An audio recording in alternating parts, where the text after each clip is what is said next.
Hello everyone and welcome back to the channel. It's been a while, 4 years to be precise. But obviously after COVID, everything went back to normal and I had to go back to work. I haven't really had the time to invest in editing or recording even for that matter. I've been concentrating on my career a little bit. So there's lots changed in the last 4 years. I just wanted to do a little intro to introduce the next episode to you, since it's been a while. Those of you that stuck with me, thank you very much. I will be posting plenty of content going forwards because I'm now in a position where I can concentrate on doing this. The big difference that you'll notice when this starts in a second is that we're now live. So, it was recorded live. So I've got my two friends, Paul Capsey and Biscuit, Lewis Young. I'm not going to talk too much more, but I say thank you for sticking with me. I hope you enjoy. Any feedback is more than welcome. And if you wanted to be on the show at some point, I'm hoping to do this every month, but it's not going to be a weekly thing. Anyway, on with the show. PS, I've got a beard in the show. That's because we recorded it last week. And since then, we've started in November, so I've got my James Hetfield on the go. Metal up your ass. Easy. So, we could actually, well, when it comes to this, it looks to me, which is something I hadn't seen before, like my front dive loop has Wrapped around your brake pulled toggle. my toggle out. Yeah, you've got brake front Doesn't on it? the right-hand side. Oh, it does too. That's a perfect freeze frame. That's a perfect Yeah. freeze frame. What's wrong with Your you? toggle's sticking out there. Now, what I was saying, Biscuit, is I think that my front dive loop, somewhere in amongst it all, has pulled my thing out, my toggle out. Yeah. Doesn't rather look that way. That's quite interesting, actually, isn't it? Mm. Oh, well. Well, should we go live, fellas? Yep. Yeah, well, we're not live, but we'll go live. So, welcome back to Ninjas with Altitude, episode number 11, which has only taken almost 4 years. We've got to my right a returning ninja, Mr. Paul Capsey, from episode 3 and 4. And on my left, we've got a brand new ninja, Mr. Biscuit, otherwise known as Lewis Young. Well, first of all, Biscuit, since you're new, do you want to introduce yourself? Just say a little bit about yourself, and then we'll crack on with Paul afterwards. So we look on the lines of, I've been skydiving for 13 years now. Been working in sport 10 years. Spent an awful long time working at Madrid. In various manners. I have a tandem rating, an FF rating. Ratings. That's both USPA and British skydiving, right? Yeah. And about 4,000 jumps. Decent. Well, and you went from Madrid to the sunny northeast of England to work at Sky High Skydiving. Costa del Schotten. So yeah, I've been working with Biscuit for the past 4 years, three years, I think, Biscuit. And obviously this has been the whole goal of NWA, is to actually do this stuff live. But I've obviously done it with Capsey over Zoom while you were in sunny Portugal. Yep. And we find ourselves sat in a hotel room in Bahrain. This is like the start of a bad joke, boys. As you would. A Scotsman, Welshman and an English bloke sitting on the sofa in Bahrain. It is as well. It is as well. Well, hopefully we'll have a couple of jokes as well tonight, but we're going to get into, just to keep it a little bit lighthearted for the first episode in a while, we're going to talk a little bit about how we all got into skydiving and what we benefit from it. We've got a couple of videos to watch as well. A couple of world exclusives, Paul. Yep, these videos have never been on for public consumption, so you won't find them on Freak Out Friday or YouTube. They've just been sitting in my private collection, waiting for a moment like this, really. I've been biting my tongue, I gotta say it. They've been in the wank bank. If that's what does it for you, then... Well, one of them does. One of them doesn't, one of them does. No one should hold you back. And whoever can decide which is which. We'll have no king shaming here. Correct. Other than that, though, Paul, just before we do get into the first question, obviously, I didn't really ask you on the previous episodes like a little bit about your skydiving background? Or I did, I suppose, but you can sort of reiterate really quickly for the viewers. Just tell us a little bit about yourself. So started jumping in 2006. Then worked in a wind tunnel. Was then coaching in a wind tunnel. Joined a team called Free Fly Euphoria, which is the British Army team at the time, but they allowed a civilian, one civilian. And then we got some international medals. Did quite well, I think, for a humble little team from Inspired south of a England. generation of free flyers, you did, including myself. Yeah, and during that time I was a full-time wind tunnel coach and free fly coach, and also working as cameraman and AFF instructor. Awesome. And obviously, as we're all in Bahrain, we're all doing an AFF expedition, right? Yeah, exactly. It's been wonderful, boys, haven't it? Yeah. So far. Entertaining. Entertaining, to say the least, so I've got to move this cushion out of the way. Well, without further ado then, let's get into the first question. And I'm going to put the first question to Mr. Biscuit, because then I can pass the microphone over and you can talk for a little bit, man. So the first question is, what made you want to get into sport parachuting, or skydiving as we know it? Biscuit, mic's all yours, man. Thanks, Ant. Well, many years ago, I'm of an age, a bit like Paul, where we remember Point Break coming out. The good one. I don't. In our late teens, I would say, probably. Yeah. Yeah. Yeah. And like everybody else that saw that, went, oh, that's really cool. You know, both the skydiving scenes. And if I had to guess, it would have been around about 93. Me and my best mate were saying, oh, skydiving, cool. And base jumping. Yes. Which, at that point in time, base jumping was, well, still in its infancy. Certainly not to what the these days. Anyway, we didn't go any further than thinking, yeah, that'd be a really cool thing to do, and finding out where to do it and what have you. The pair of us then, for some reason best known to ourselves at the time, decided to join the Paras, and therefore enjoyed the delights of military static line round parachuting from 1,000 feet, 800 feet. Yeah, fuck that. And yeah, skydiving was always something that was, you know, sort of in the background. Want to go and do that. Might get a course, didn't get a course. So it wasn't until some years later, ended up doing a couple of tandems, about 2008. Oh well. To raise money for something. Parents' room for bereaved parents at the Norwich Hospital. And so that was my intro to freefall, which is, again, longer ago than I cared to remember.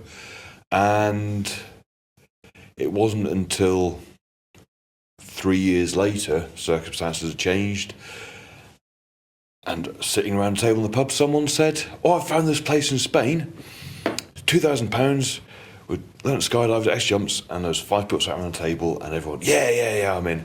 And that was November, I think, 2010. Come April 2011, I was the only one that went. Oh, whoa. And at no point was it I'll go and do the course, see if I like it. I was going to go and be a skydiver. That's interesting. And the rest, as I say, is history. Yeah, fair. Well, funny enough, like, I'm very similar to you, man, in the sense that I didn't. I just went for it. I'm like, I'm going to be a skydiver, man. And, Yeah. And it wasn't like I didn't do a tandem. I was made to do a tandem as part of my AFF, but at no point did I think I'm going to try it and see if I like it. I'm just like, I'm going to do my AFF. I'm glad they made me do a tandem first, not because I would have not done AFF afterwards, but I think it's super important to get a bit of exposure to freefall before you first. So it just helps your progression. A lot. I mean, given what we know now and what students do on their first canopy ride more than anything else, or not, as the case may be. that experience, isn't valid. Well, I don't know. I mean, I don't really remember that much about my tandems.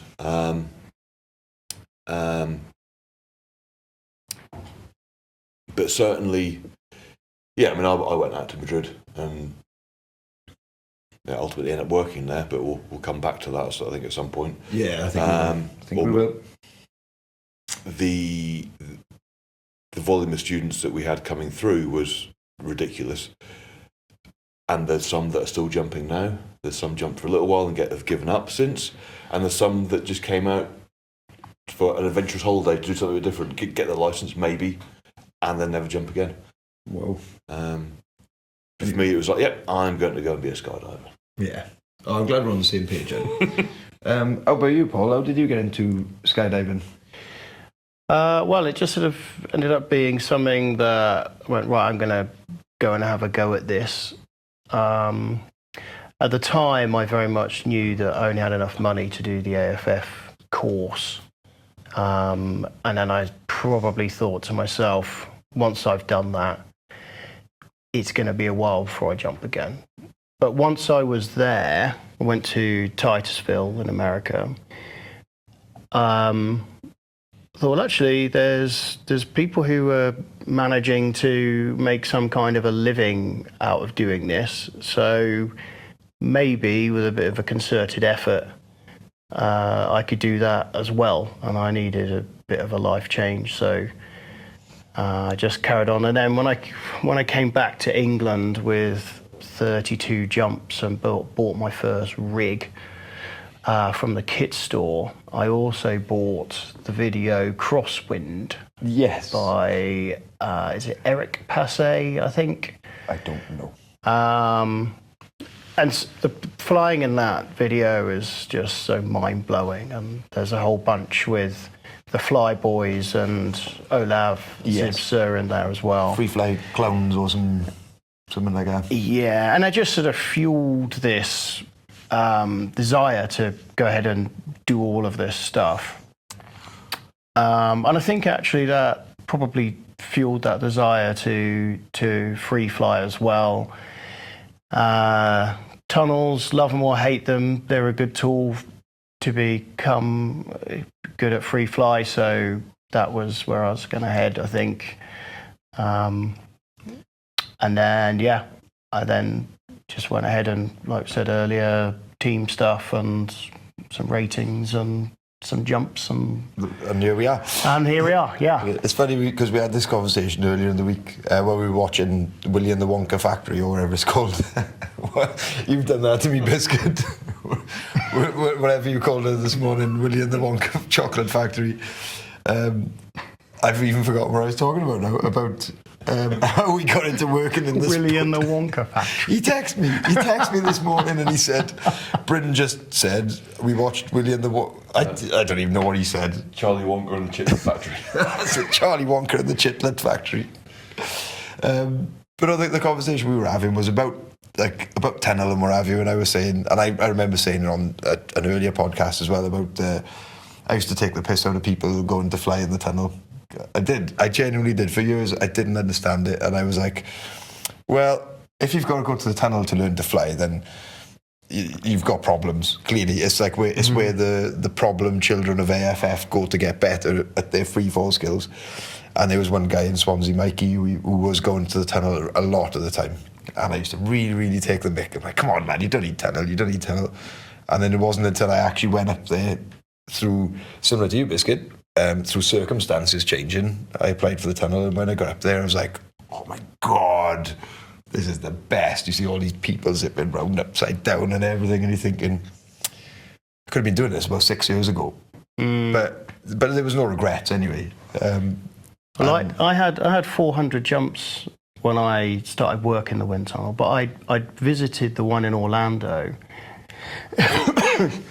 And the funny thing is, I never saw anyone whizzing around or doing anything cool. It was just literally just people in there banging off the sides. And so in the end, I sort of came away from there going, well, I'm not going to spend any money in there. If I'm going to spend hundreds of dollars on something, then I'm going to put that money into jump tickets. And so I did a bit of FS training in the tunnel and a very disappointing free fly session in the tunnel. But other than that, all the rest of it was when I actually started work with 400 jumps under my belt. It's funny. Most people's first few free fly sessions in the tunnel are disappointing. Most people's, and then they get really frustrated and bin it off. Yeah, well, mine totally put me off. I literally went, I'm not going to do this again. Madness. Yeah, 15 minutes of my life was just totally wasted. By the minutes, the cash money there's Yeah. It's like the crystal maze, just checking, but the notes are disappearing, they're not coming back. Like The guy said, "Oh, do you want to rebook afterwards?" I'm like, "Hey, are you joking? Like, do you see me in there? I know when there's something I'm never going to be able to do, and that's this. Like, no light at the end of the tunnel whatsoever." Well, I'm lucky to have spent a bit of time in the tunnel with the pair of you over the years, and as far as I'm concerned, not a single second of that has been wasted. Oh, good. Well, so once you get to a certain point, it's all a bit of a laugh and a giggle, a bit like skydiving, to quote someone that we all know. Yeah, absolutely. But it's really interesting about when I turned up to my FF, I had £2,000, and the idea of having to repeat levels and pay for them hadn't even been on my radar because nobody mentioned it. Well, so you didn't. So you literally had the money to do the course. Yeah. And if you had to repeat, you wouldn't have completed.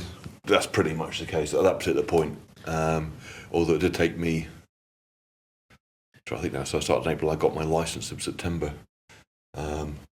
It took me 3 months to get 5 consoles done in the UK because weather, over the summer as well. But fortunately, I managed to do all 7 levels without having to repeat any. Same, luckily. Yeah. Did you repeat any levels, Paul? Didn't know. No. Seems But to be the best of us. I think they were definitely like letting a few things slip on my. A couple of scrapes. I think they were too busy. They probably didn't have time anyway. So Agreed. Oh, and I might as well caveat this as well. I'm drinking for the 3 of us, okay? Like these boys are not drinking today, or ever, as far as Biscuit's concerned, and Paul. So it's a very much case of see what we did there, don't do that again. And let's move on. yeah. Yeah, I used to have be less shit. That's exactly. See that? Do that, but less shit. Oh, fair play. So there's all our intros into skydiving, or sport parachuting anyway, after doing tandems. So to get into a little bit more of the emotional side of it now, is do you think over the years that you've been jumping, and this one's going to be to Paul first then, has skydiving been overall a positive or a negative for your mental health? But yeah, it's got to be a positive, a frustrating positive. If there's such a thing, it's like an oxymoron. Yeah, I mean, it's always. I think the thing with skydiving, although you do get an awful lot out of it, it's pretty frustrating throwing endless amounts of cash into it, and that does have a mental strain, and also. If you're actually trying to hold down a conventional relationship, that also is under a lot of strain. But I think you personally, as far as in free fall, that feeling of unlimited freedom, and sort of forgetting about how much it's all costing for those moments, and forgetting about anything else that might be going on in life. The only thing that matters is is the jump and the enjoyment of the jump. And I think the other big thing is the amount of people that you're going to meet, lifelong friends in skydiving, that's actually unmeasurable, and the value of that is unmeasurable. Yeah, agreed. And it's about, I guess it's about when, like, you've spent a lot of money on it and what have you, and it is very expensive if you mess it up, but that moment of committal, like once you can't get back inside the aircraft, everything changes. Everything changes on a psychological level. And this is why I'm curious to ask both of you boys what you think about that. So you reckon a frustrating positive to your mental health, Paul. Yeah. I like it, man. How about you, Biscuit? Well, we talked about this the other day, didn't we? Yeah, this is why I'm asking. Man. But without going into too much detail.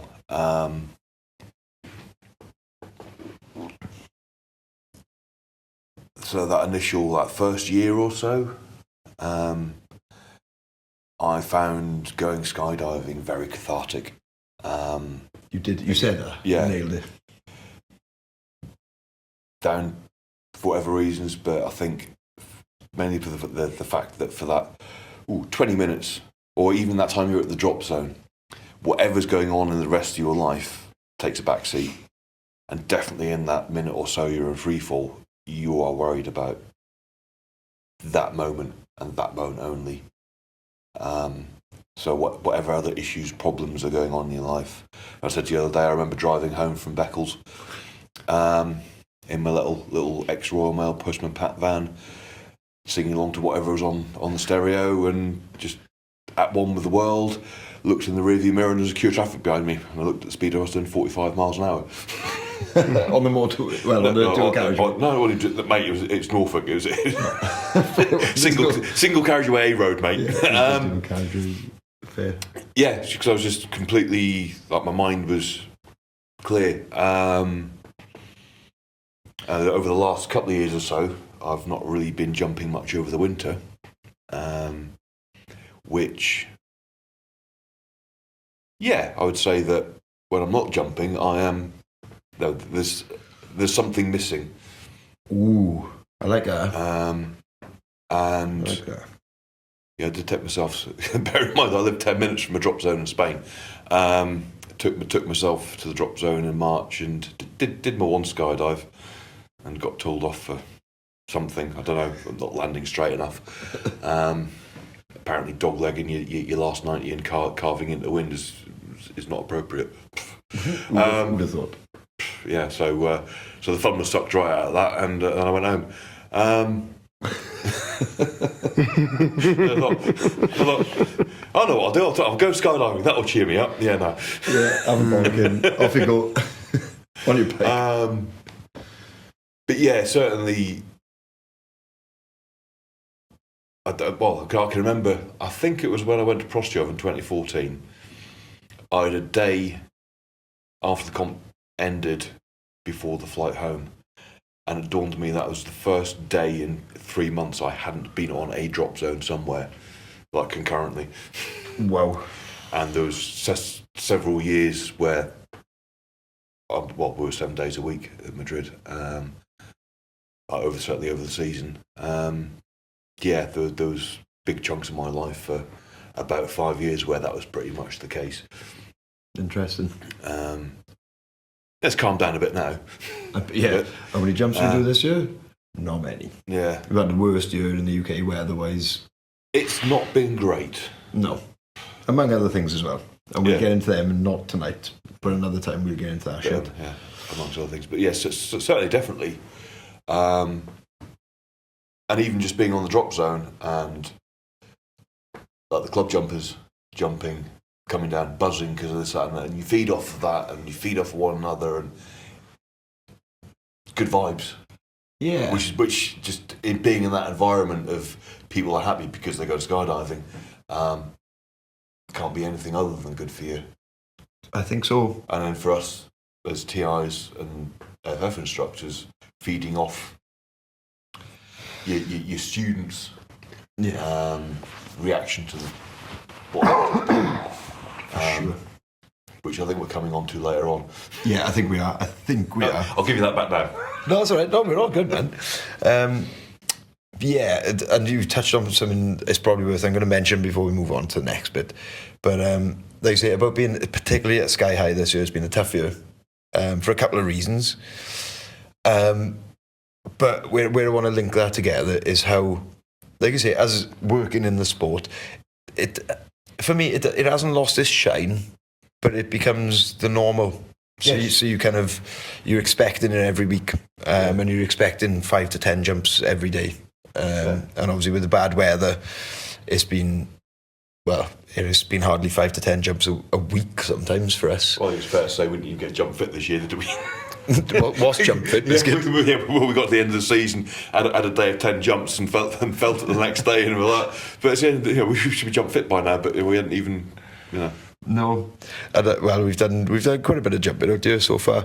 But the other bit you touched on, like I say, is even though the phrase I will use, yes, the sheen has come off a little bit when you work in the sport, because you have other priorities to be thinking about before the fun element. And it is nice to bounce off those club jumpers who are there having a great time. And also, a lot of them are kind of not privy to the stresses and strains that we're under as instructors a lot of the time. So, yeah. And again, just peel another layer off the onion, it's like, we made those little skydivers. Yeah. And it's definitely testament, certainly in Sky High. And Paul, I know you were there a while back, but this year, like I say, it's been tricky, but the resilience of all the club jumpers has been superb. Even to the point where I was looking at what's it been today? It's been 34 degrees out here today. I got sunburn all over my back. And I was looking at the manifest in Sky High, and I think they might even still be jumping, man, but they're on like lift.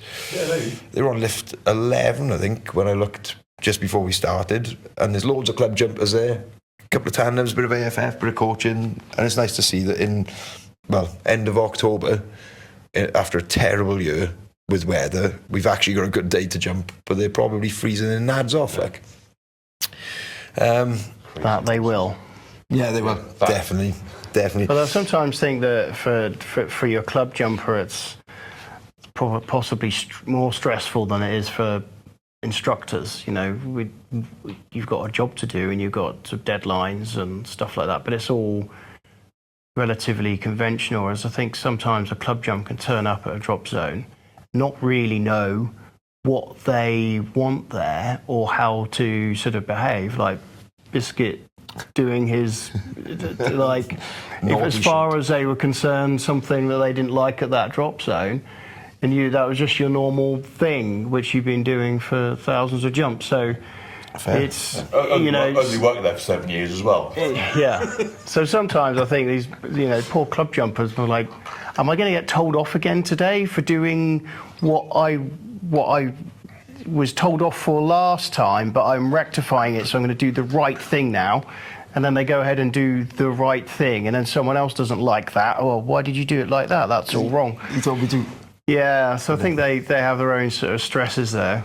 True, but also, and again, this is something we were talking about the other day, Paul, and it's on topic about the psychological positivity or negativity to skydiving is, even for us as instructors, and it must be the same for club jumpers, that 20-minute call is probably the most stressful part of any skydive, because, well, or certainly for me anyway, I'm always on the same flight line as me. I'm always last, but it's super stressful.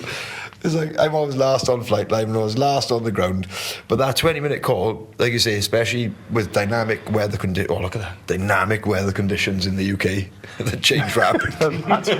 That's a really nice word for the weather in the UK. I think so. I'm giving up now. I think we should stop the recording now. I'm giving up. That was great. Dynamic weather in the UK. Yeah. But yeah, sometimes you'd be on a 20-minute call. And obviously on these kinds of days you won't be doing AFF for sure.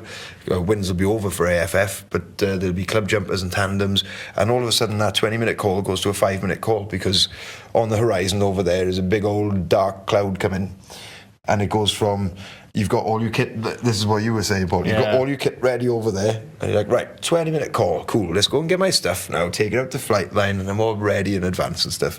And next thing you're on the mic is like, yeah guys, we need to go. And it completely changes the mindset. And all of a sudden it becomes deadlines. All of a sudden it becomes really, really stressful. And then you get up on the plane.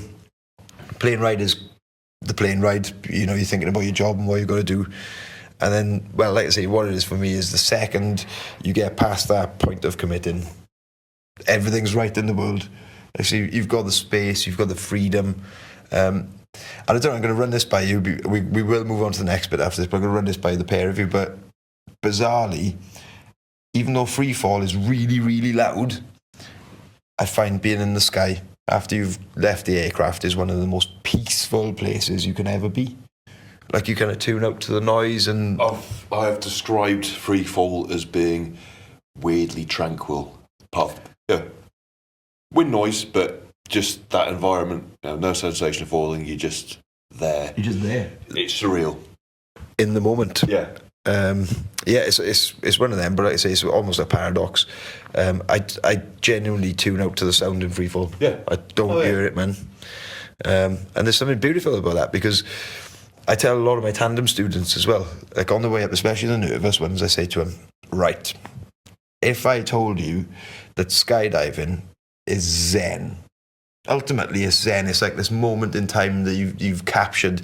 You can't bottle it, you can never replicate it, but you've just captured a moment in time where you're completely in the moment, forced through circumstance.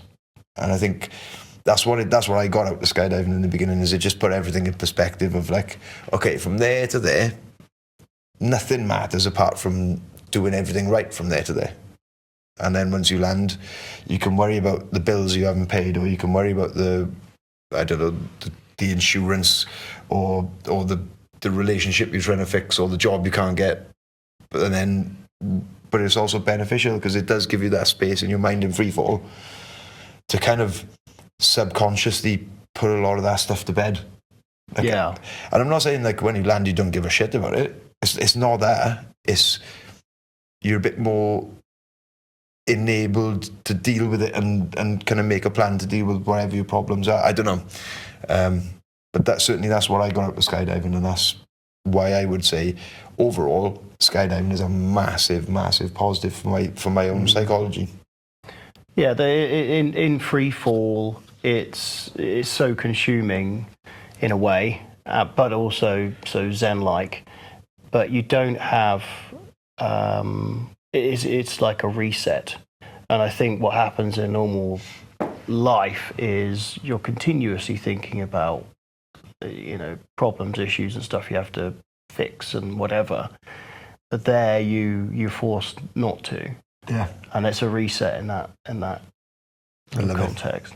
Best thing ever. Especially because normally my brain is like a bucket of frogs, like, or a bucket of sparks, a box of frogs, whatever you want to call it. But yeah, it does give you that space. Bucket of frogs that's being attacked by a dude with an angle grinder and a piece of metal, throwing sparks over the little frogs, trying to escape the sparks. Have you seen inside my head, have you? Well, you've known me long enough now, Paul. Yeah, you're right. Seen your notebook. Excuse me, my notebooks. Well, the one I've brought with me is good. Right, so what we're going to do then, we're going to move on, because we're going to do like a little bit of a section now, a little bit like Gogglebox, but for skydivers. Right, so obviously these are world firsts. The NWA Gogglebox edition. Yes. Right then. And where are we? Oh, get away. Right then. So, I think what we can do is, if we get to this line stretch bit, I can pause it at certain points. Biscuit, you can hold on to this, man. Righto. As long as it's not going to go super slow-mo at the minute. It will do. That's another bit we want to It will. Let's go there, and then we'll go.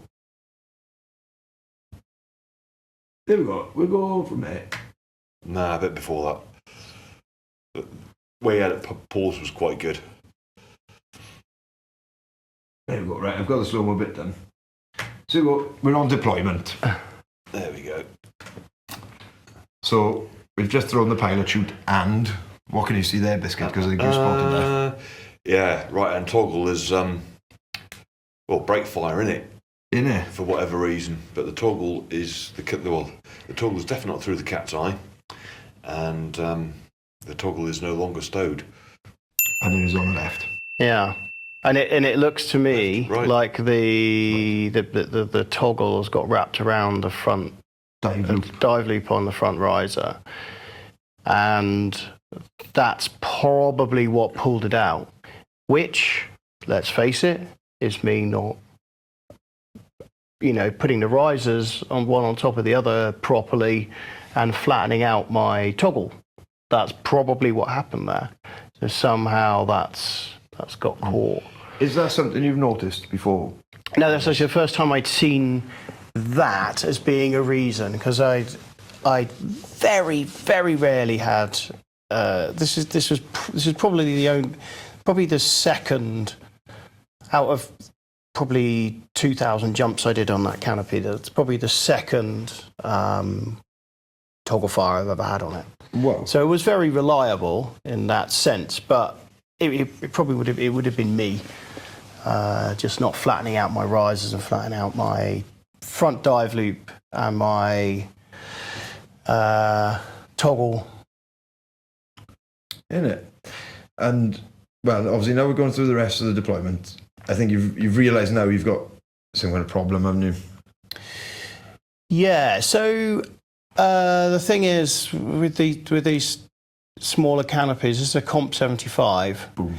And if you don't get that slider collapsing behind your head, the canopy, they really don't like flying very well. Like, certainly, obviously, you feel it massively on the landing.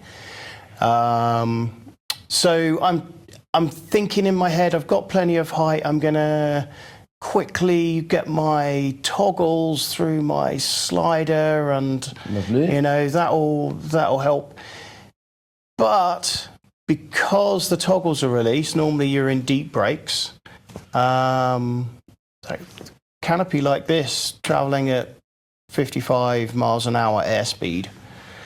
So those toggles are going crazy, and the analysis when we see it in the slow-mo, we'll see what's have happened then. Yes. Right on. And it is about to go super slow-mo, but should I keep it full speed? I think I should. Yeah, full I speed. think you should, to get a sense of it. Well, we watch it again and go on in real time, right from the top. And to be fair, Biscuit, if you want to put that down, you can just lift it up every time you want to talk if you want. I mean, the crazy thing is, real time from deployment to landing, because my toggles are released, is next to no time whatsoever. Normally, I used to hook my thumbs into my rings on my leg straps. That's how deep you're in brakes, just while you're, just setting yourself up and all that sort of thing. But yeah, in real time, look, you're really high here. Yeah. Messing about with these, well, I say messing. Yeah. And I would say that, like, when your sliders up like that, it's kind of choking the canopy, and it's not really flying the way it should. Yes, absolutely. It's not allowing your risers to spread all the way. Yeah. Cool. So now we've got it down. And if you're doing a zero wind landing, which I think it was pretty zero wind on this day, or maybe a bit of a crosswind, same thing. If you didn't get that slider behind your head, and I didn't manage to have time to stow it, which also was another part of the issue. When you come into flare, you'll find yourself not having as much power in the flare. So on a zero wind day or a crosswind day, you're having to run much, much faster than you would if you had it behind you, where you get, a bit more power out of the canopy. Which makes sense. But now you can see, so bear in mind, you've only just cleared those toggles and collapsed your slider, put it behind your head, not stowed it. This isn't very high. Yeah, and by the way, my chest strap is still tied. Right, which is another factor. Which would have, again, when we talk about the reasons why and what I did wrong on this, then we'll talk about that in a minute. For sure. Right, we'll watch the rest in real time. What, 1,000 feet? This is about 900 here. Yeah, so as it looks about 1,000 feet. Yeah. Yeah. Give or take. And basically, when I saw the altimeter, I was suddenly like, wow, it's 900 feet, and I'm in the wrong place. I need to sort this out now. So that was, But so far then, right, so from throwing your pilot chute until now, it is 45 seconds from pilot chute to now. Yeah. So, and I would have pulled about 4.5. so you had plenty of As altitude. well. And now you're about to land. Yeah. Well, you're about to land. So there we go. Sliders behind your head. Just in time to put yourself back on the landing area. So here we go. Last turn into land. Everything's good. Everything's good. That was about a flare. Oh, well, we're not going to flare, are we? Well, did we flare? Yeah, so my left-hand toggle, when I went to flare, as I started to just put in that bit of brake input to plane it out, this one just was jammed and wasn't doing anything.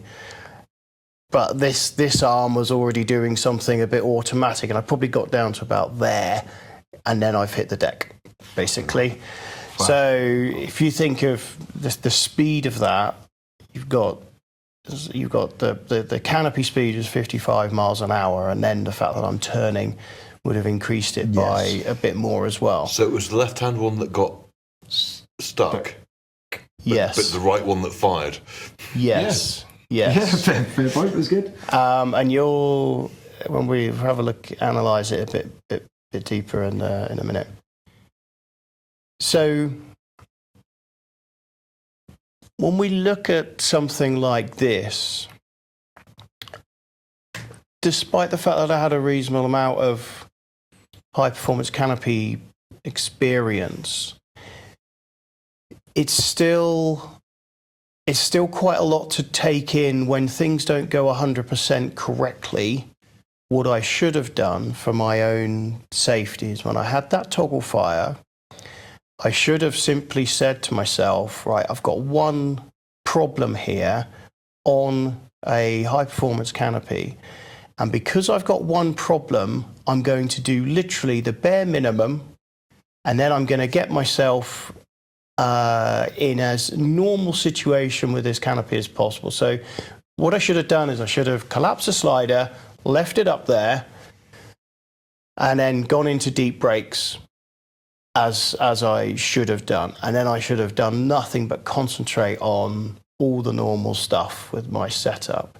Yeah. So my mistake was trying to get that slider past my brakes with my brakes about now both released, and now all that speed and my descent rate and my forward speed is obviously so high on something like that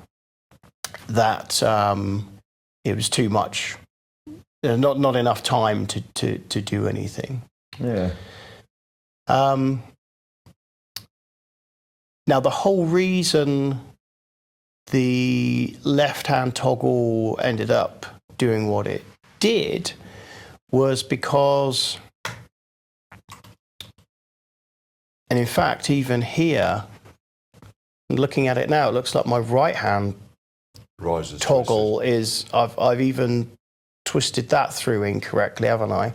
Yeah, the risers. Ooh. That said, that was the only one that worked. But I released this in a minute anyway. Yeah. Yes. While I'm like fiddling around. So. Spot that is what I did. Yeah. So when I have got myself down to this 900-foot mark over the buildings, and suddenly in effectively like panic mode, right now you need to just get yourself sorted out for your landing. My mistake was that I didn't properly look at what my steering toggles, as I grabbed my steering toggle, I literally just grabbed them.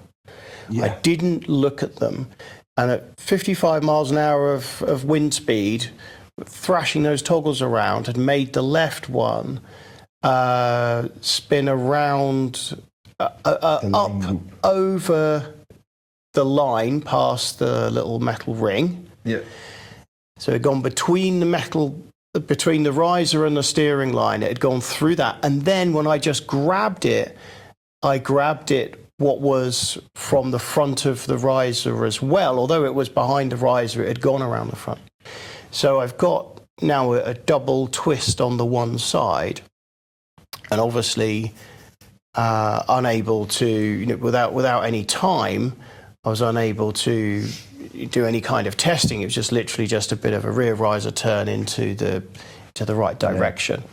So you fixed that then, though? Have you fixed it? you're about to put them through the top. Okay.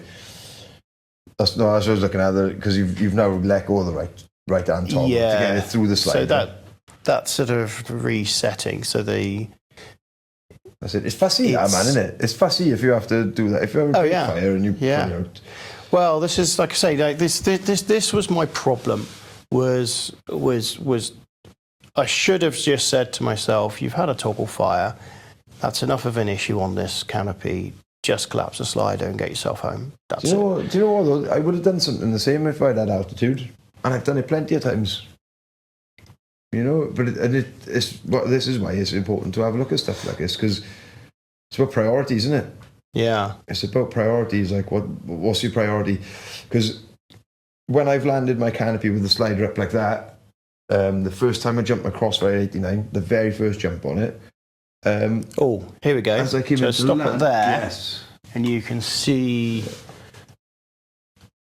Actually, the toggle has not gone through around the front around the rear riser there. But you can see the way I grab it, because it's flapped itself over the front of the line. You can see I just grab it, and that then puts a twist in that. Of course, yeah.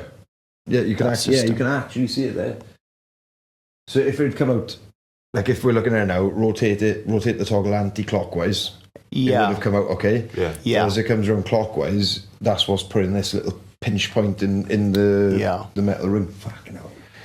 So part of it's panic, but also the slider's not behind my head properly. It's not stowed away, so it's like pushing against my head.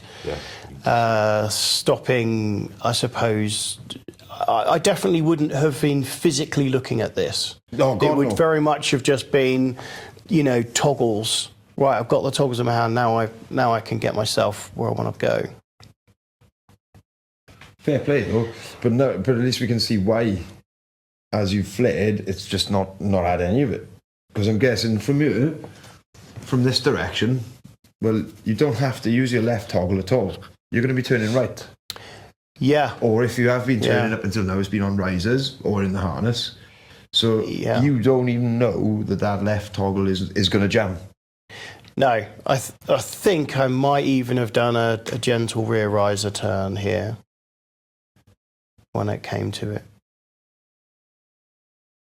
Yeah, and then just to make it worse, you can see the slider there coming up and pushing against. It wants to rise up the riser. Yeah. Oh man.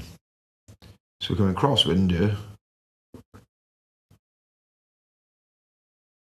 It is like Gogglebox, isn't it? On the couch with the boys watching Paul crash.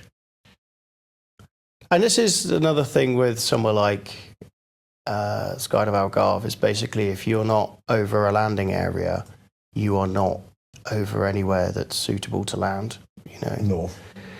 And yeah. So you better get it right. So you're coming in straight, start to flit, we're turning right. And that's what, like 20 feet off the floor, 30 feet off the floor? Yeah. So after this crash, obviously a lot of adrenaline, but I came down on my right side, bounced, and then landed on my reserve, which kind of does this sort of horrible thing to your back. It sort of like scissors your spine.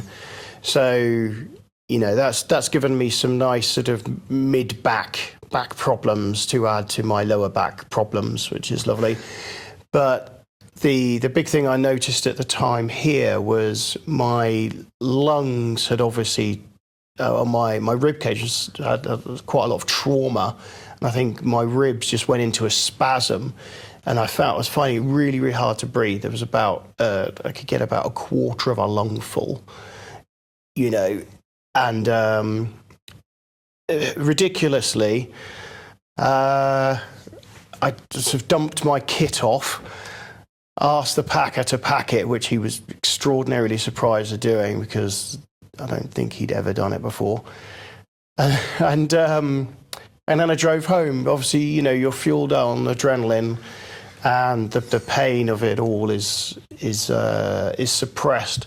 It wasn't until I got, my poor wife saw my face and went, Well, I don't know what to suggest, but try having a bath to help you breathe. So I had a hot bath, and then that incredibly relaxed my rib cage, and I could then take fundamentally full breaths. Yeah, wow. But yeah, my whole rib cage must have been in a sort of a spasm shock, I think, at that time. Man. And then at the end, it would be remiss if we didn't show Andy. Yeah. Look at the head on that. Oh, hell of a boy. Shit, anyway. Just out of curiosity, or not out of curiosity, that was almost to the millisecond from throwing your pilot chute to landing or arriving, 2 minutes. Oh, wow. More or less. And what I'll do when I put it in the video, I'm going to put a time stamp on it. So at least when it's going back and forwards, we'll be able to see exactly how long it is. But just taking a little bit of a note there, it was time. It's like 2 minutes when you threw the pilot chute, and it's 3 minute 55 when you land. So it's basically 2 minutes for all that. Yeah. So all of them decisions that you've made on autopilot, just like I say, and it's what you've done to get home to the best of your ability at that point. And I've done exactly that in the past. And like you're saying, you don't look at them toggles then, do you? You've got the toggles through the pilot, through the slider. You've put the slider down. The next thing that happens, I just did it there. Your head goes down because, right, am I still going the right way? Or am I still flying where I need to be? And you're on your crosswind leg of your bloody landing pattern. I think if we want to sort of look at reasons why, I would probably say that canopy was so reliable. I very rarely got twists. I think I only ever had twists on that canopy once. A Comp Velo is a truly fantastic piece of kit. And that toggle fire probably was my fault. But if I had to sort of say why did it happen, I'd say I probably got too used to its reliability and didn't respect the fact that when you've released those toggles, you have now reduced your canopy flight down to a much, much shorter time. It's not just half as much time, it's probably down to a quarter, because when you're holding in deep brakes, you've got a lot more time. And I probably was not respectful enough of the speed of the thing.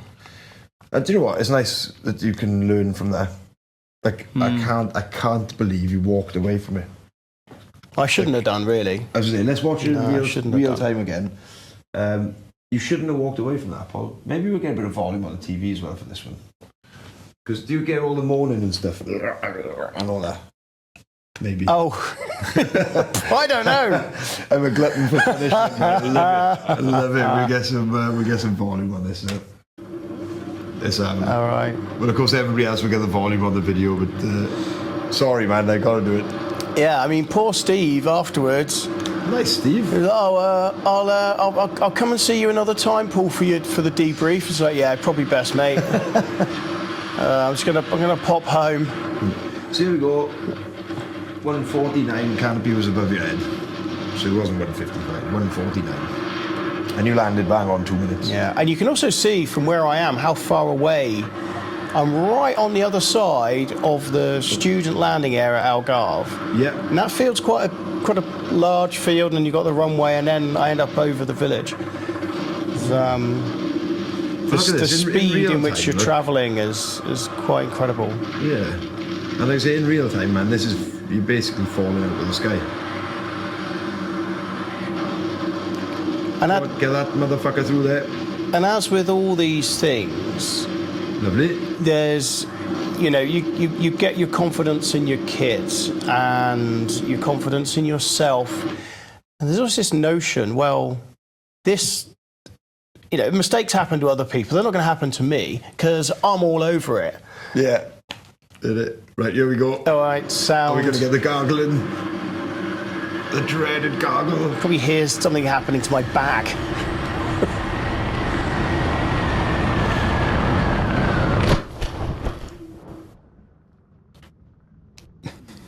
Quite fun.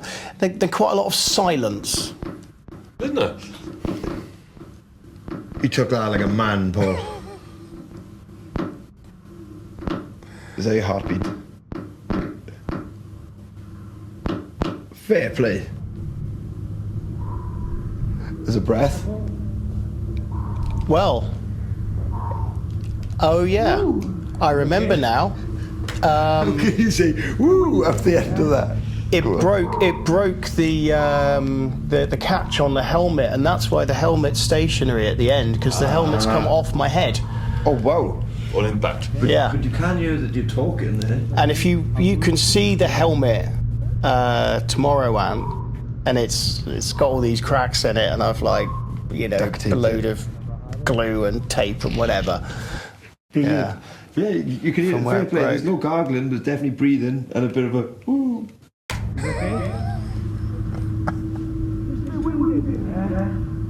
Who said it's a bit windy? No, I said I'm winded, I think. All right. That's me trying to breathe.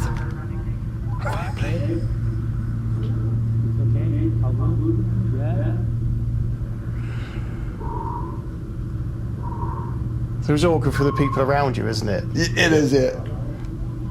I don't know what to say to you, mate. You look like you're in a lot of trouble. We've been there. We've been there. We've definitely been there. I've had Biscuit on the landing area, and all I could say to him was, "Biscuit, your foot's on back to front, but." Oh, yeah. And it was too. Fair play. Well, I think that's about it really for. But I think the reason I'm not crying is because I can't. In order to cry, you've got to have air come out of you, and it was hard to get the air in, let alone out at any speed. I wonder, shall we go? We'll do the second goggle box, right? If we do second goggle box, because I want to get Biscuit's reaction to this one, because obviously we've both seen it. No, you haven't, Biscuit, and you can genuinely hold the mic for the next one. Oh, thank you. So then, we'll do. Go on. We'll do the next video, and then we'll go back to the questions. How are you boys feeling? Yeah, and actually, Do you wanna have a break what would be already? interesting is Biscuit watch it, analyse it, comment on it, what's going on, what's happened. And we've spent more time analysing it, And, so yeah, we unfortunately. can actually put our 2 penneth worth in. For sure. So But what I am just to, this is another world exclusive. Yes, we're looking forward to this one. Right. so again, we're gonna go full speed. Right, Biscuit. Oh, yeah. Right. Yeah. Why is that bloody? It's right at the beginning. There we go. Actually, Right. it's only on this video. It's only there's no extra bits. And I am going to run away just for a second because I need to get some charge with it. Well, lemon juice because the old Mac is about to die. There we go. So here's your full speed limited edition Biscuit. Oh,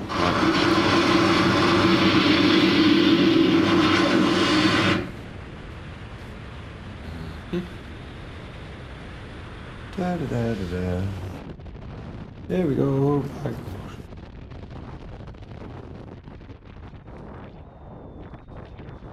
Whee.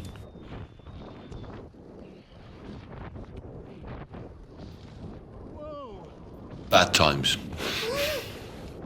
They're normally upwind, Biscuit. No, the good times are upwind. Lovely. So there's your full speed version. Yeah, right, but- what's your initial reaction to that, man? Well, I got some hints, but play it again, Sam. Play it again, Sam. I like it. Um, We'll play it in slow motion. This Yeah, time, you may as well play it in slow mo.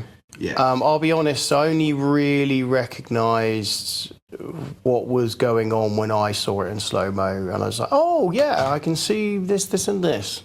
Yeah. What I would do, 1 second. Say I'm drinking for the three of us, so I'm going to get a beer.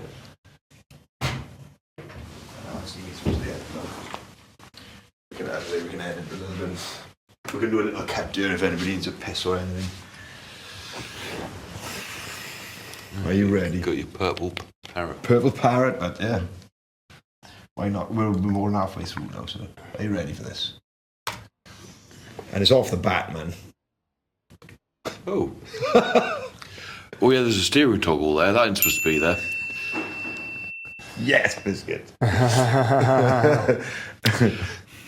Good times are not on the cards. So at least you've got the first bit now. At least you've got the cause. But the big question is how. Well, so to be fair, we'll get Paul to explain that. But at least you can see what's happened there now, right? Like I say, bad times.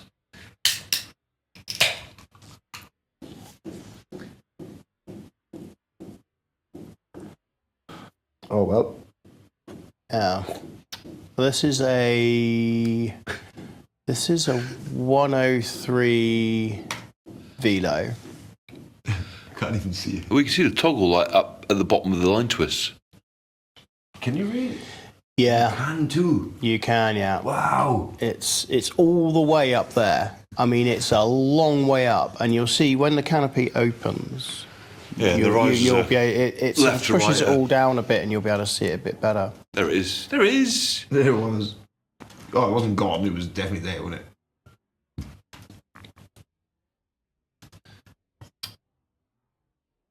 Fair play, though. Oh no! I thought you were going for your handles there, Paul. No, I mean I had height, No. so I thought I'm gonna, you know, Have a go. see what's going on here. Have a look. Because in real time, it doesn't look bad actually. You know, it almost looks like we can almost manage with this. But I think I can see the toggle up by the slider. Yes, I think you can too. And if you think about it, Appropriate, like. that toggle is going from the canopy down to the metal ring and then back up there, This is a bit that's blowing my mind. which 'cause is it hasn't really deformed the canopy much. Well, much. not as much as you'd think. No. Yes, Yeah. that's right. It has deformed around. It's remarkable, really. So as we carry on, let's have a look at this. The canopy's it's trying to get some sort of shape on that. Now it's as it's Yeah. rotated and it's. Really, But fair with the old PD team colours there, it's like something out of the Miles pictures set, isn't it? It is that. Other than it's, Oh, I think that was a team canopy. yeah, See? PD team canopy. yeah, other than it's a Velo, not a Nav. Now, bearing in mind, right, like this is a couple of seconds after deploying. In real time, you would think, wouldn't you? Ah, right, that's some. Well, you probably wouldn't think, but you might. That's some kind of tension knot, and I've got some line twists. I can sort this shit. At the time, you'd think this, wouldn't you? Yeah, and also I'm thinking I need to get the twists out. Mm-hmm. So I'm trying to get the twists out, which I almost do. Yeah, it's I going the think right way. we're literally in the end we've got like half. It's like half a twist there now. A brake line just, I don't know, wrapped around. It's wrapped around 2 or 3 times there down the bottom, isn't it? Yeah. And then it keeps on going up. It's wrapped around the entire line. And it's holding the slider up there as well. Yeah, You know, which is just to. compounding. yeah. But the thing is, you wouldn't even. Well, I don't know. I wouldn't even notice that the toggle isn't there. At this, because I'd be looking past that at the canopy at this point. I would. Yeah, and You get distracted by but by the big bit of fabric that isn't doing what it should be doing. Correct. And why it's not doing that? You're not really looking at the bigger picture. yeah, exactly. You know, in my head, I'm thinking, let's get rid of the twists, and then once I get rid of the twists, then I can, you know, do whatever's next. Yeah. And so that's all I'm really thinking about here. He's having a go. That's the pilot chute. But also, Where's Tom? I was thinking if I can stop it diving. You can see it's in a Yeah. diving turn there with the twists. If I can stop it diving, I can fly flat and level. Now I can really see what's happening. You've got half a chance, haven't you? I think the toggle biscuit. Yeah. Toggle look is that grommet you can see on the left hand side. Yeah. The Just loop. by it, yeah. It's jammed through the slider. or around, or I don't know what with the slider. But yeah, twists are coming. Go on. You can actually see here I've actually retwisted up. I'm retwisting back up. I get to a point where I've only got half a twist in it, and now I've back to a full twist. Yeah. Oh, hang on. This side of the slider looks all right, no?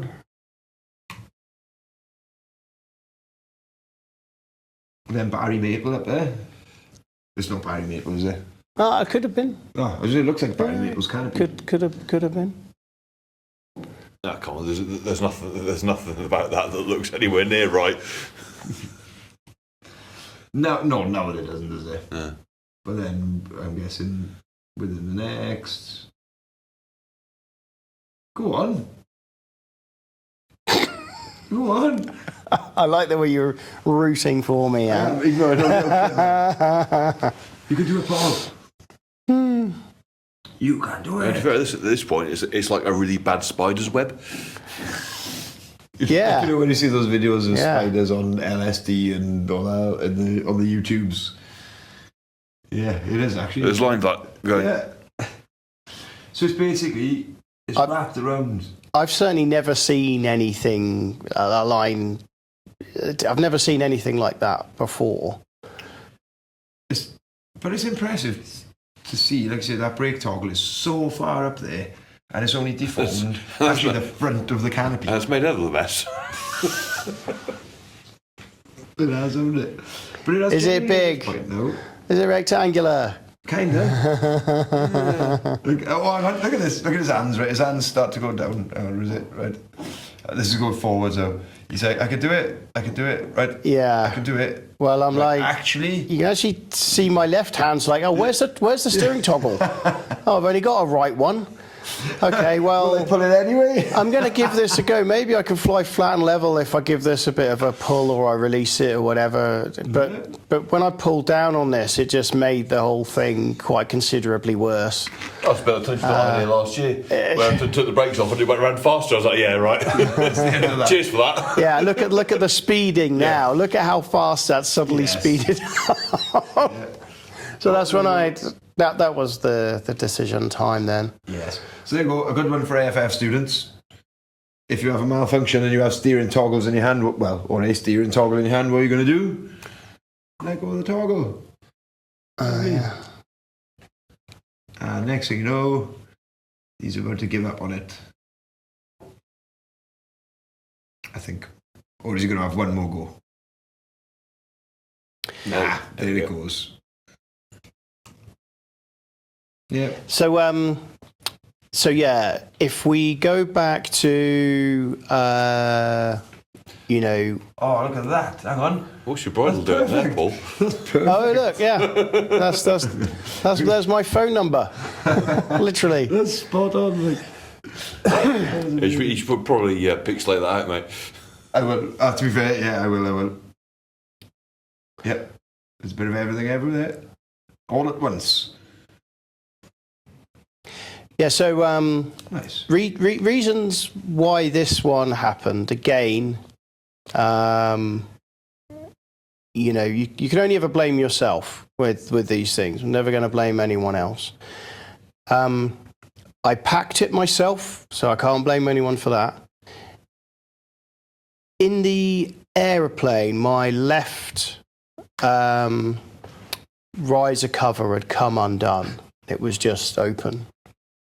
And guy on the bench opposite, hey mate, your riser cover's come out. Right, okay. Now the riser cover is something, I check, as part of my kit checks, a minute or so before exiting. But of course he put it back in for me.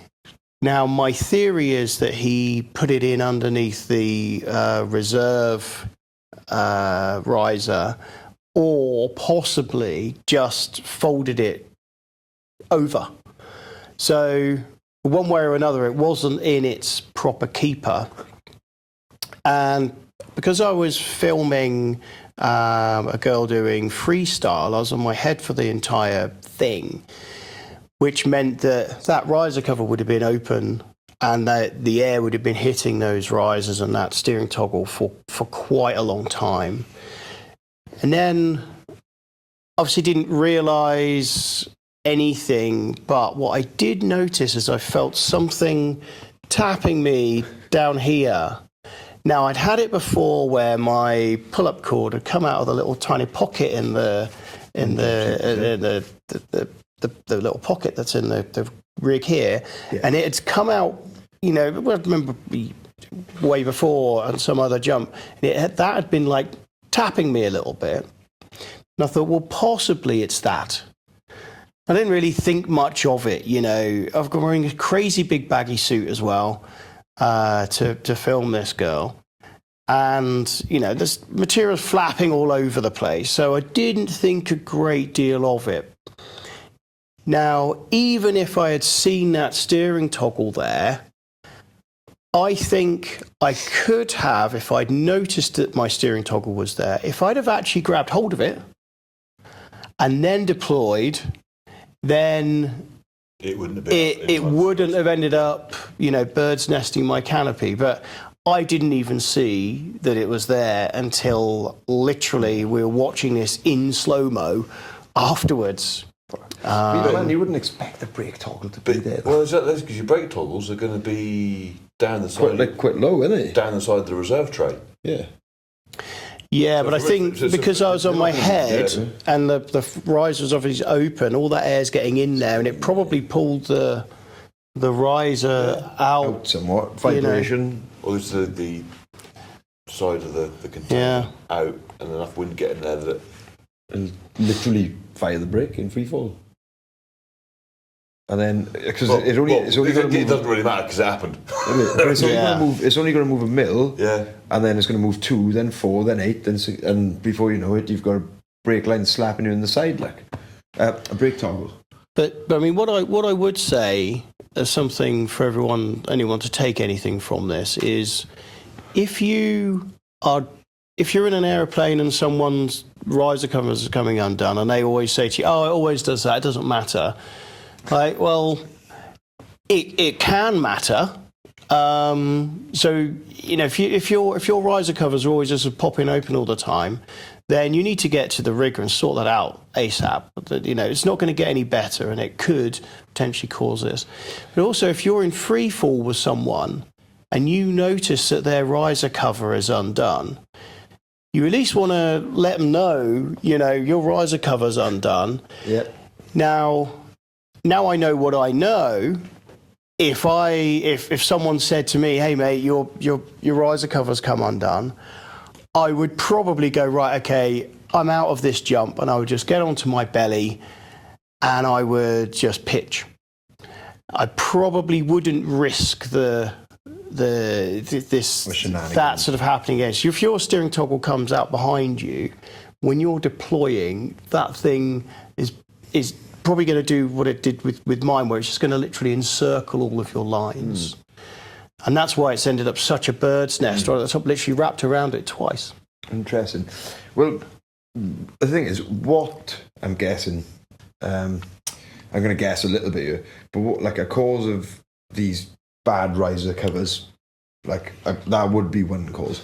Am I right in saying if your reserve has been packed a little bit badly, or if your rig doesn't fit properly, or if you've got the wrong size canopies in there, can actually create what the question is, and what actually creates these problems where my riser cover, it just opens all the time?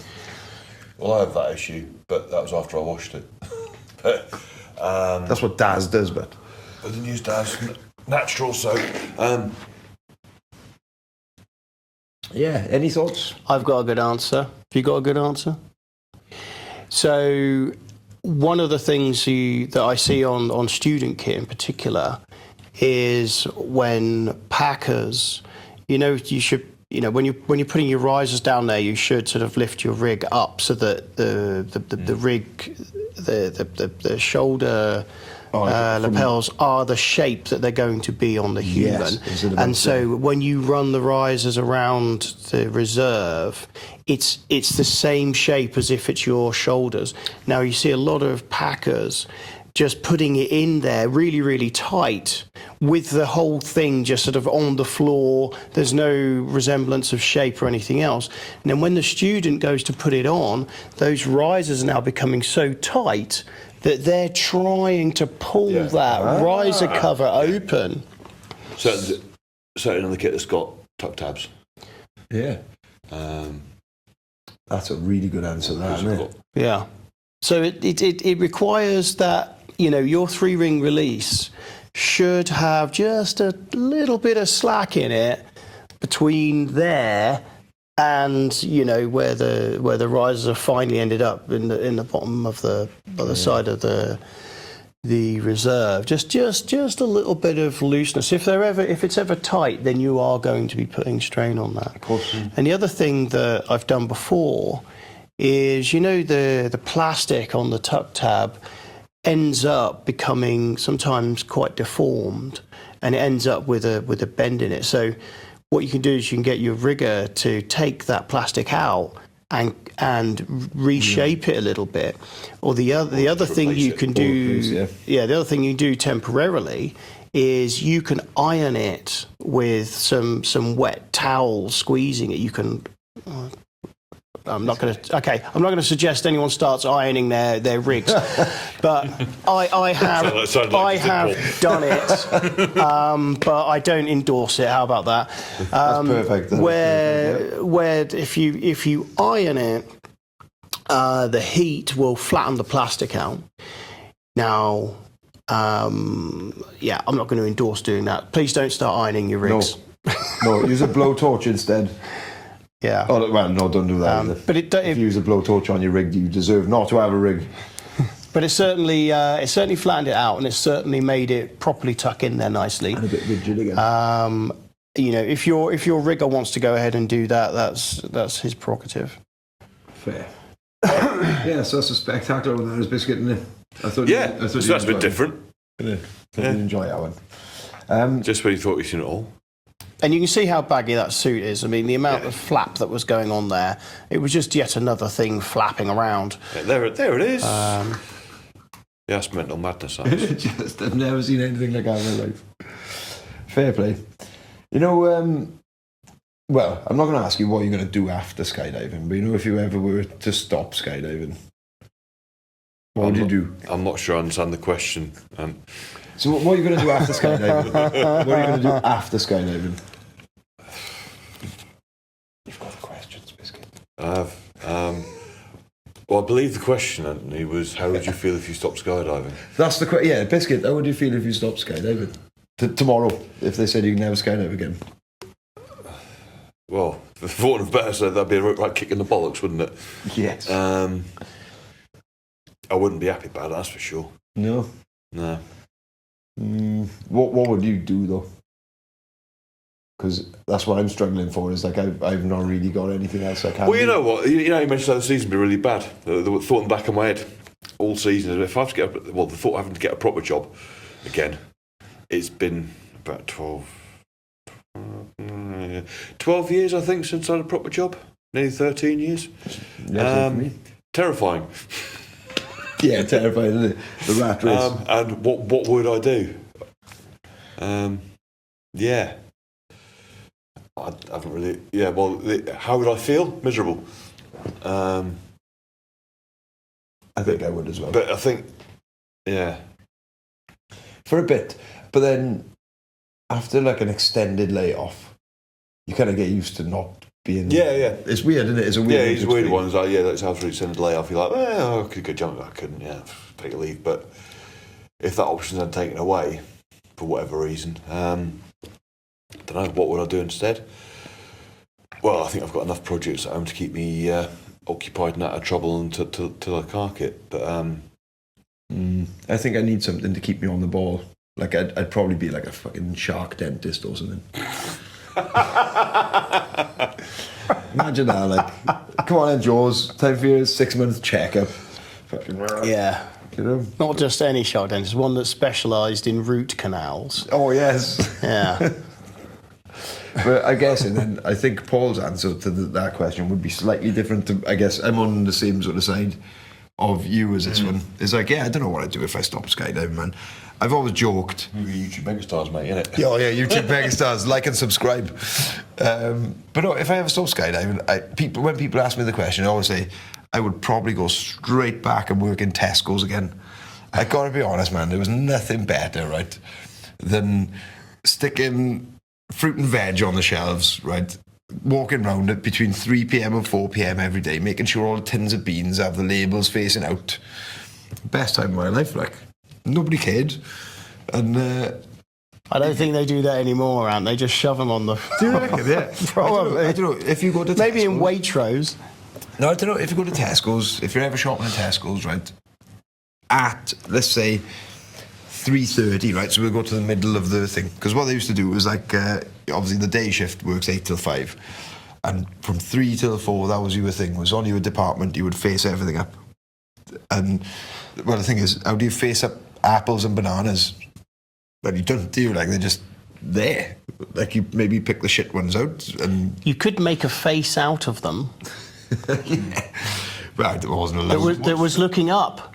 They also wanted face So up. what you're suggesting is that we go to Tesco's, move a few tins so that the labels aren't facing the front, do a few laps of some aisles and come back 20 minutes later and see if they're facing the front again. As long as we go 3 o'clock, yes. As long as we go through. I know, I put money on that one. Right?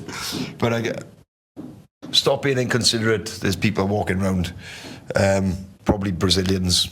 Those Brazilians are doing my head in. Someone's doing DIY.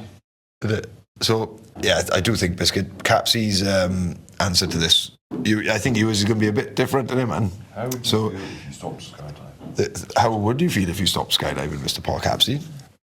Well, I mean, I'm pretty comfortable with having skydiving being a back seat now in my life. Yeah. Fuck. I'm very happy to come to Bahrain and do some jumps, and I would get involved with exciting projects in the future. But, you know, I'm not sort of, I'm not quite hungry for it like I used to be, I suppose. Oh, I'm still there. at I've the probably moment. just lost 1 million friends by saying that. Your friends! Yeah, we're on the set team. All right, that one guy that pretended. Whatever his name was. But no, the thing is, Paul, you have done a lot, mind, certainly on the sports side of it. And this is the point, you know, you've medalled at Worlds, haven't you? Did you medal at Worlds? I can't remember. Yeah. What was it? 2009? 10? 15. 2015 was our best year. I think we got bronzes the year before us. Did we? We got bronzes in the World Air Games Oh, yeah. in Dubai and the World Cup in 2015. We did 2 competitions that year. And see, like, I know it's not only bronzes, but you've been to a world meet and you've taken home like something tangible that it doesn't matter how long it is, in another 20, 30 years' time, hopefully, they're just going to be there wherever they are. Like, if it was me, man, they'd be on my mantelpiece for sure. And you're going to look at them and go, yeah.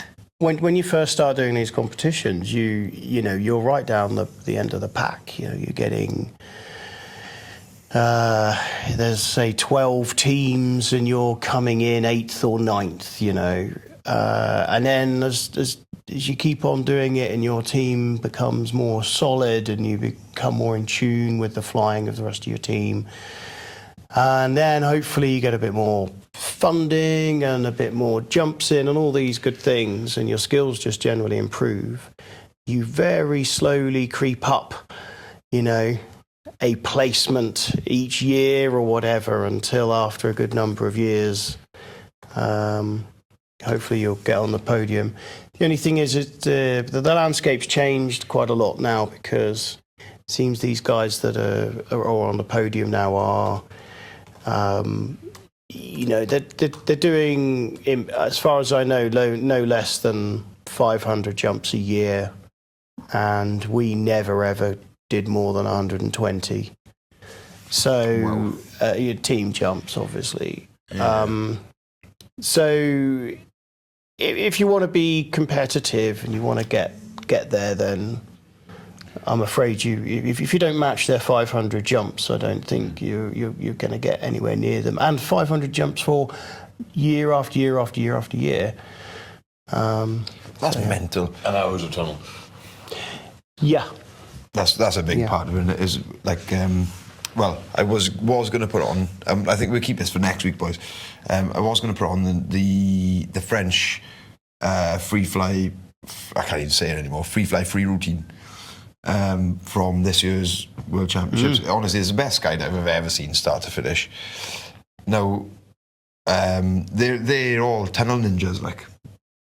So anybody now getting into that, it's particularly free flying, but also even the 4-way and 8-way stuff, like they're all training so hard.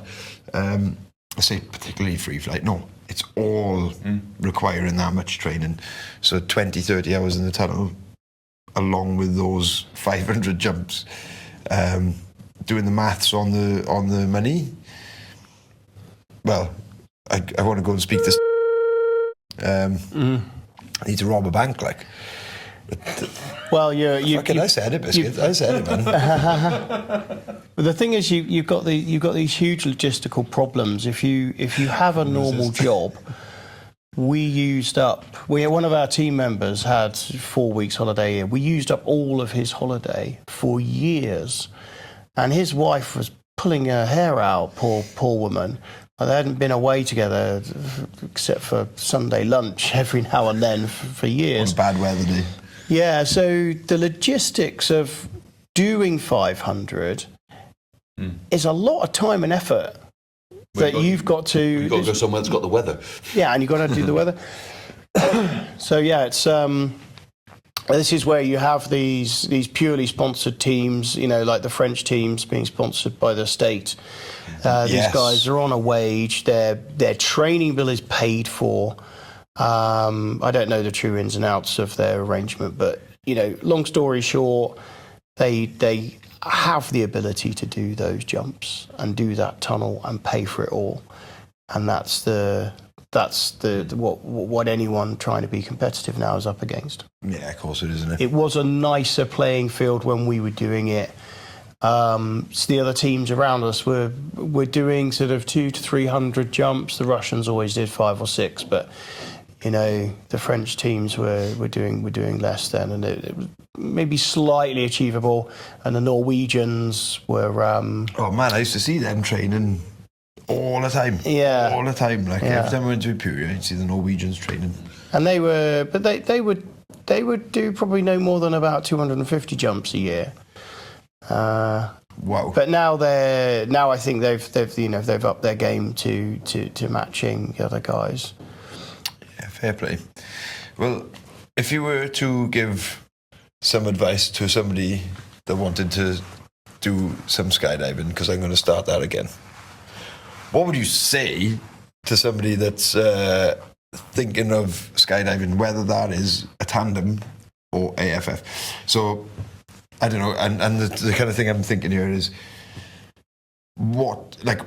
I know you're going to say yes, we all would, wouldn't we? We're skydivers. So if somebody goes, I'm thinking of doing a skydive, you just go, yes. Do it, right? But what I mean is, I've been speaking to a couple of friends recently who are going through some hard times, and I've promised two friends, as soon as the season kicks off next year, we are going skydiving, because I think you are the kind of person who will absolutely benefit for the rest of your life by just doing one tandem.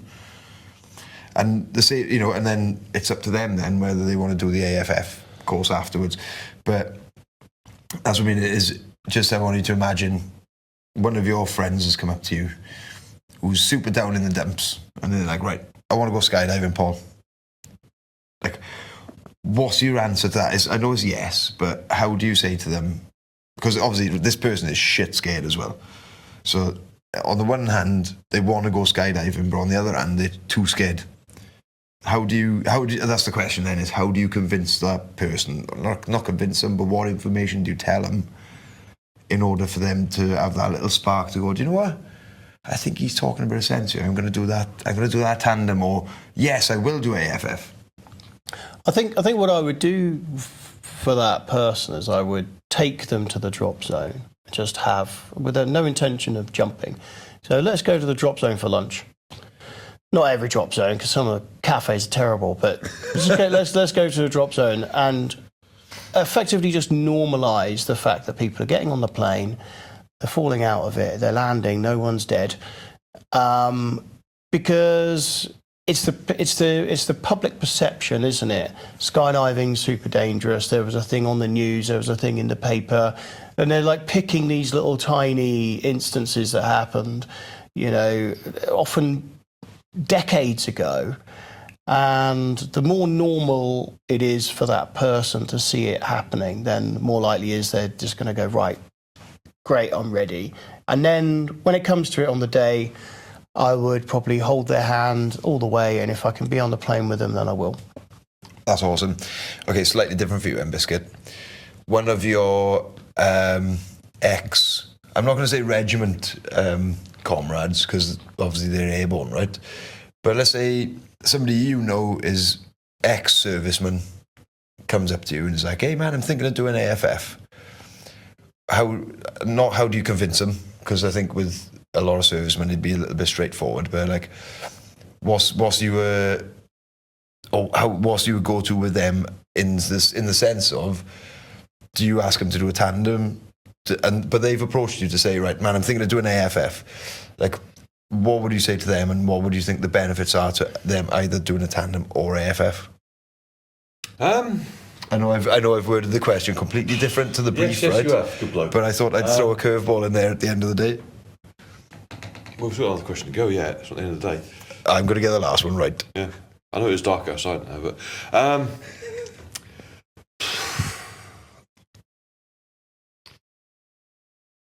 you gone and done?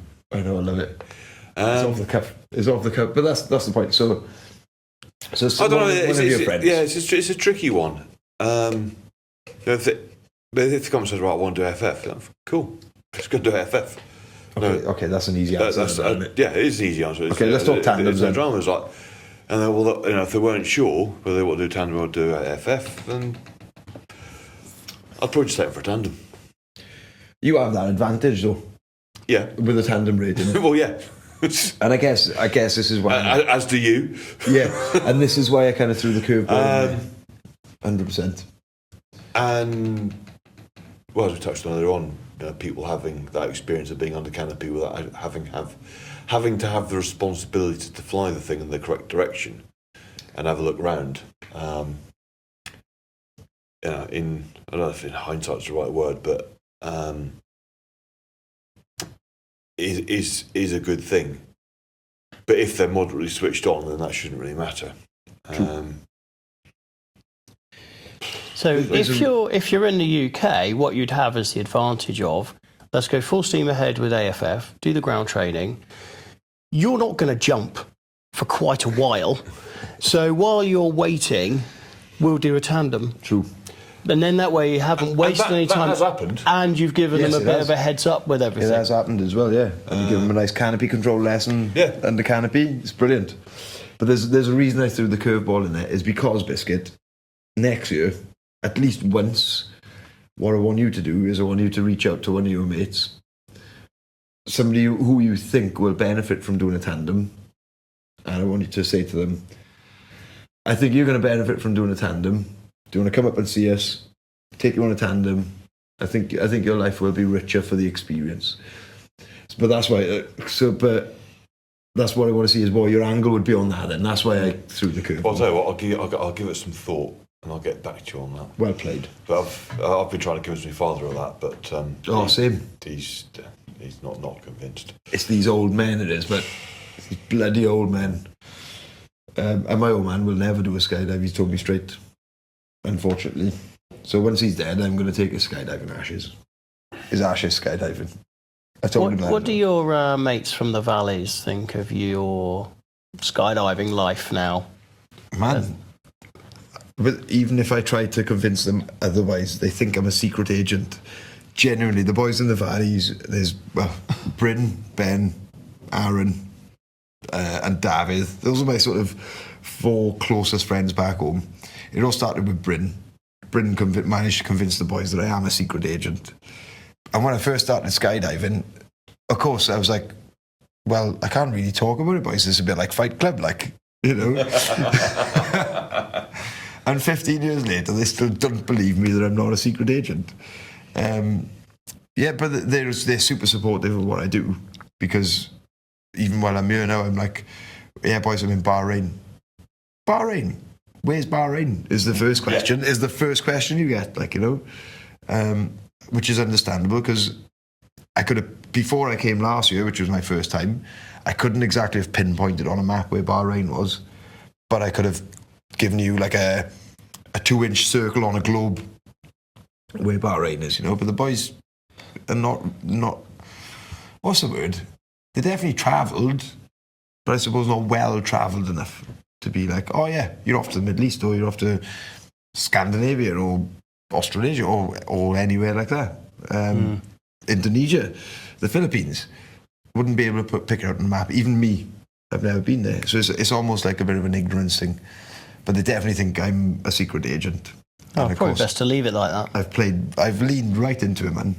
And well, there's a fella in the valleys who was looking for me for a number of years, because I had a bit of a run-in with him outside a kebab shop one time. And ever since I've told the boys I'm a secret agent, he's not bothered me. So yeah, I'm definitely leaning into that one, without a shadow of a doubt.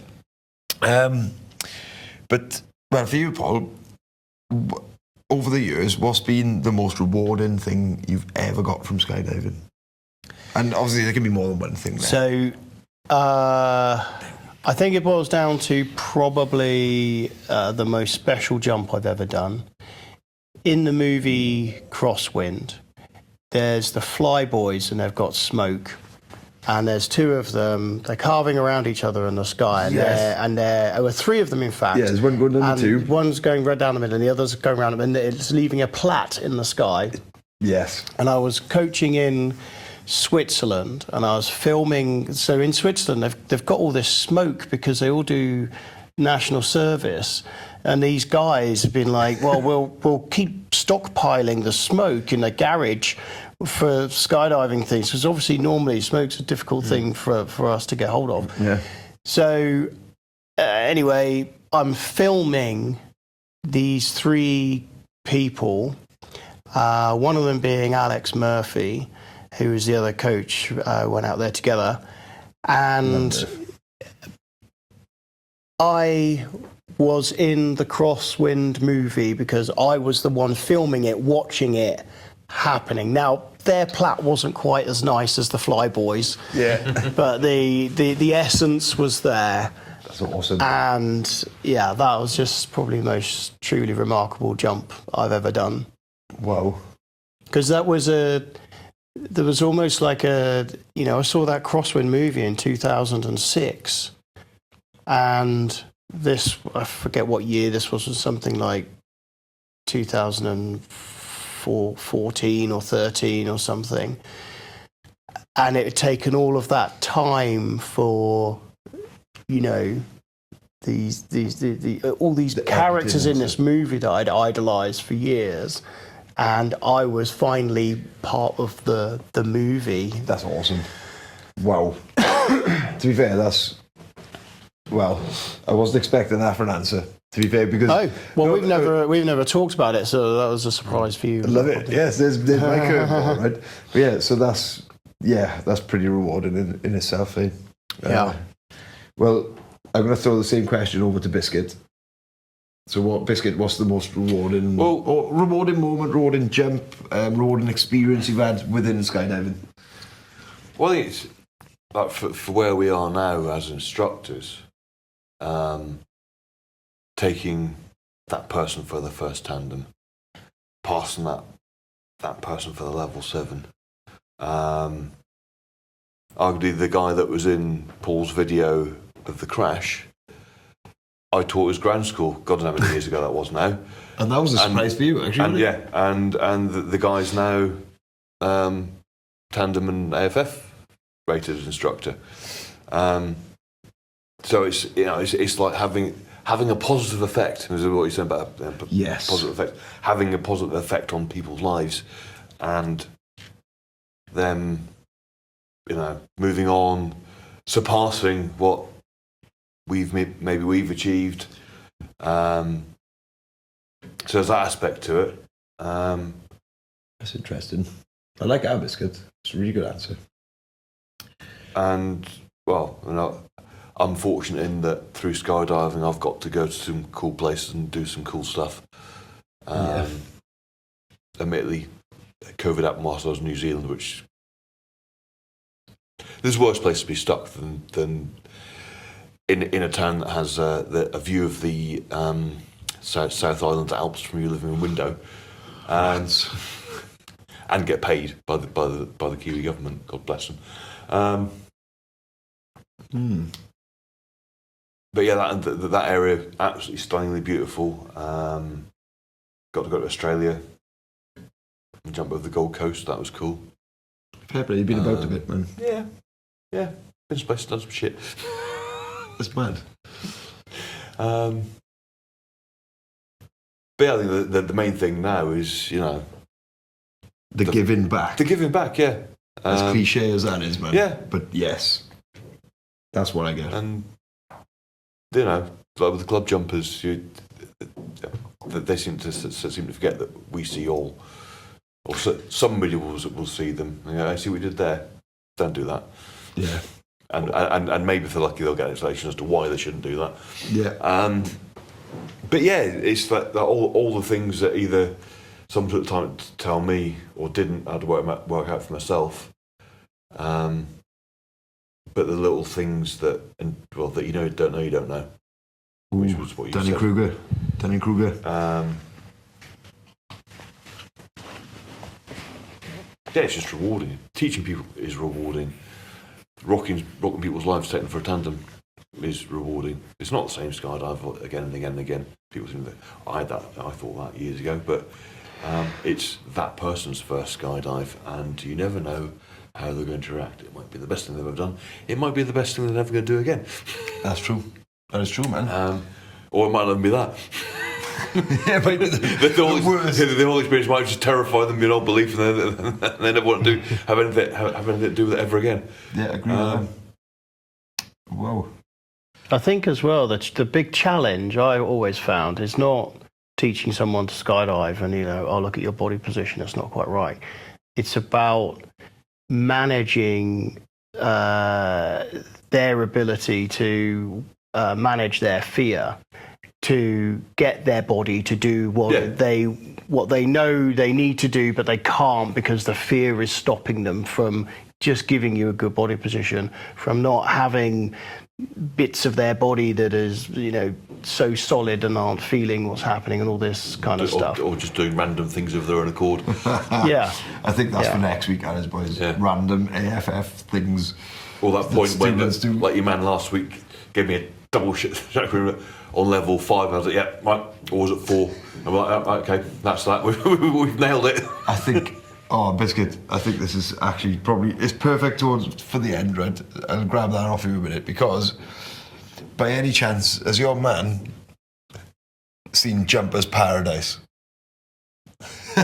Probably not. Are you sure? Yeah, pretty sure.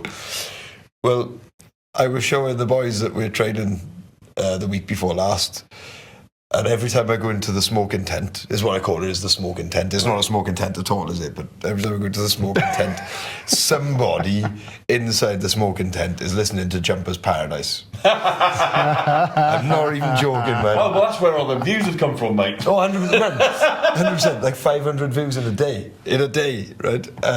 And there's a bit, she's a loped out gangster parachute packer, throw out a shaker, you get one right back at you, fool. And in the video, there's a double shaker, and I wouldn't mind betting that's where he's got it from.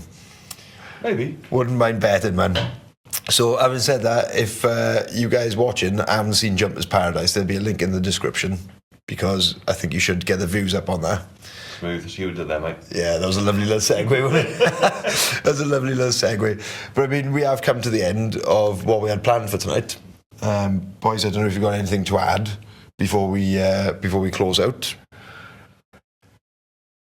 No, looking good. No, I think that we've literally said everything that we could possibly have said. Same. I know. We've done about we've done an hour and a half. It's not like any of us to go off on a tangent at all. Yeah. This is why I thought we'd have a good crack. And we all learned a bit more about Tesco's as well. So true. every day's a school day. And smoke plats. No, a good look at smoke plat. We'll have to get some smoke, boys. We'll have to get some smoke before we go home. But fair play. If you're still here watching, fair play to you. Hopefully we've broken this down into some nice chunks for you, and the boys have been entertaining as well as myself. We've tried, haven't we? Yeah, we've had a good crack, boys, and regardless of whether anybody watches it or not, I've had a great evening. Yeah, it's been lovely. Thanks, Sam. Appreciate it. Oh, thank you, Biscuit. And thank you, Paul. Cheers, mate. So until next time, like I said earlier, if you haven't already, smash the like button, smash the subscribe button. If you want to watch another video, there's one over there. Where is it? Over there. Covering Biscuit's face. There's another video over there covering Paul's face. And until next time, peace out. Thank you very much, everybody. Cheers, guys. That was fucking brilliant. That was fucking brilliant. I like it. Great. That's good fun. I couldn't find my way home, and it took me like 8 hours, which should have taken me like 20 minutes, but I made it.